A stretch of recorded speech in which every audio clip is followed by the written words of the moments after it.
बड़ी बात नहीं है, वो बड़ी बात नहीं है, वो सच बात है।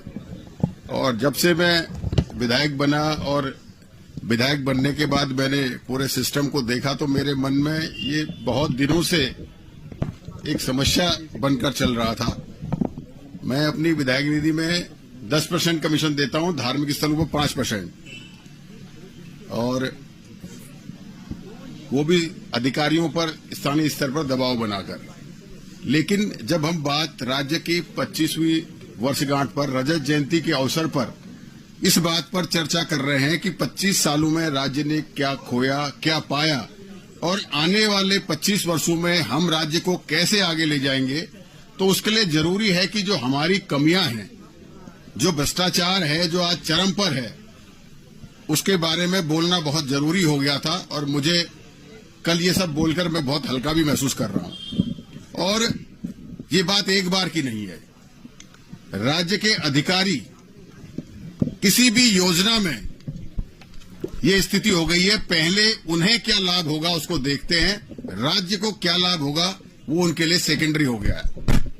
आप जॉर्ज एवरेस्ट का मामला ही देख लीजिए। सरकार ने 22 करोड़ से ज्यादा पैसा लगाकर उसको डेवलप किया, और डेवलप करने के बाद हरिद्वार के ही हमारे महाराज जी को 15 साल के लिए 15 करोड़ में दे दिया। और हमने पिछले विधानसभा के सत्र में पर्यटन मंत्री से भी पूछा कि भाई आप बताइए, आपने जो दिया उससे राज्य को क्या लाभ हुआ है। राज्य को कहीं लाभ नहीं हो रहा है।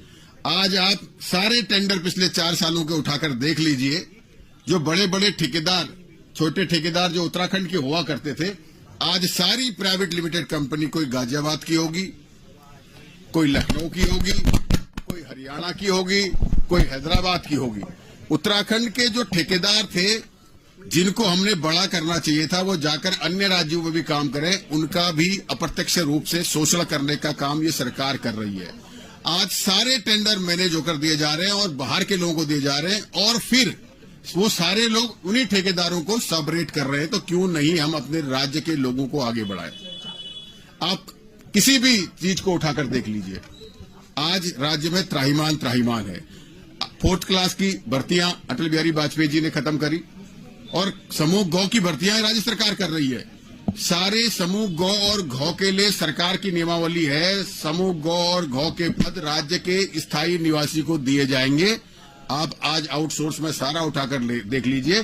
50% से ज्यादा लोग अन्य राज्यों के हैं, जो कहते हैं पहाड़ का पानी और पहाड़ की जवानी पहाड़ के काम नहीं आ रही है। तो ये सरकार पहाड़ के पानी को और पहाड़ के जवानी को राज्य के उपयोग में लेना ही नहीं चाहती, इनकी मंशा ही नहीं है। तो इसलिए राज्य की रजत जयंती के अवसर पर मुझे जो भी सही लगा, सीबीआई की बात करते हैं। सीबीआई की मांग अगर राज्य के लोग और राज्य के युवा कर रहे हैं, तो उसका मतलब है कि राज्य के युवाओं को सरकार पर भरोसा नहीं है, राज्य की जनता का अविश्वास इस सरकार पर है। इसलिए वो राज्य की जांच एजेंसियों को छोड़कर केंद्रीय जांच एजेंसी के लिए उन्होंने इतना आंदोलन किया, और सरकार उसे उपलब्धि समझ रही है।